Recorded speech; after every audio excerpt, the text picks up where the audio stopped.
feed two birds with one stone with these things right here.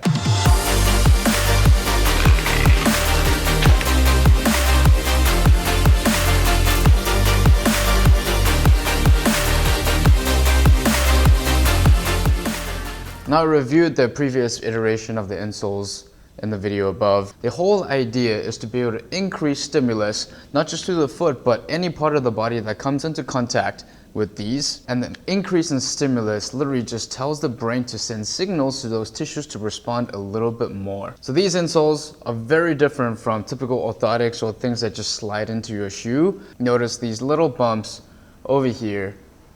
There's so many of them, and they're little triangles. And notice this one is called the Duo because there's an activate side, and when you flip it over, there's a performance side. Now I had a hard time discerning the difference until you really look deep into it. And if you see on the activate side, these nodules are actually a little bit smaller. They're more pointy, so hence they have more stimulus. The surface area is a little bit smaller.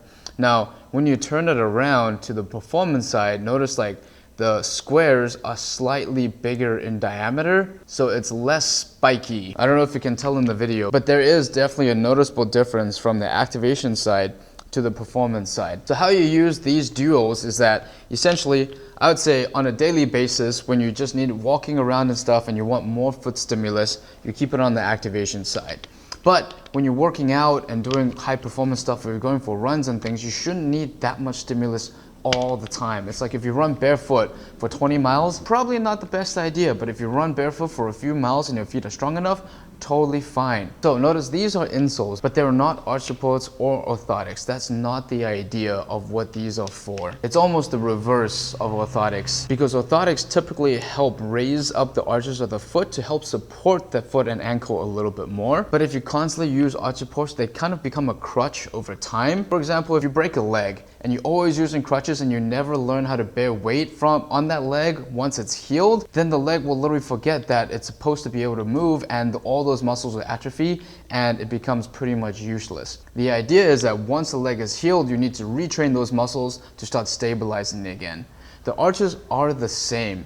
So many times when we get plantar fasciitis, drop foot, like the flat-footedness and all of those things, in most cases, those arches can actually be saved. The muscles in the foot can actually be trained if you are willing to take the time and effort to do so. And that is what I like to promote, and Emily is the one that exposed this to me, that rebuilding the foot, rebuilding the arches are actually possible. Emily's helped thousands of people with that. I've helped quite a few people too. So I personally have seen it possible to rebuild the strength within the foot. And a lot of it starts from something as simple as this, just sliding this into your shoe. So while you have your shoes on, your foot is still feeling like it's barefoot. Now, if you have the potential to work out barefoot and train the arches of the foot to get stronger, and I'll definitely be making more videos of how to train and connect with your feet more. This is something that a lot of fitness professionals like me are trying to promote, because a lot of the times there's lack of information about how to actually approach this, because foot pain is real. And the more we rely on thick shoes with a lot of cushioning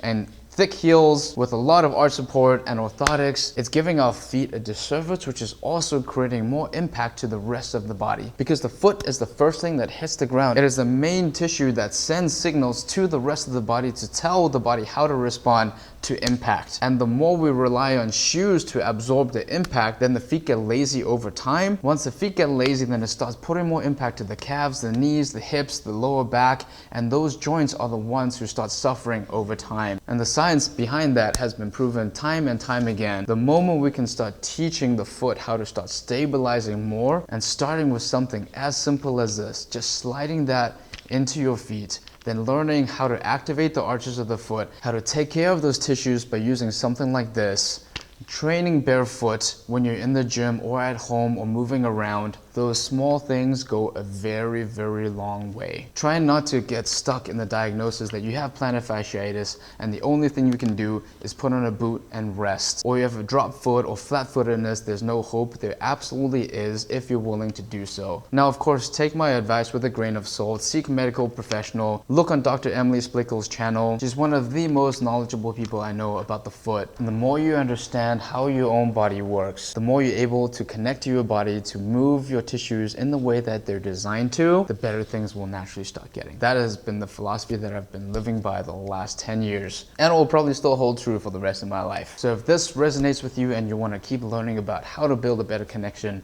to our bodies, follow this channel, and I'll see you in the next video. Thank you again, Dr. Emily, for sending these products. Keep doing what you're doing. I love it. All of these goodies in the description below. Andy Shit from Movement Reborn. Have an awesome day. Peace.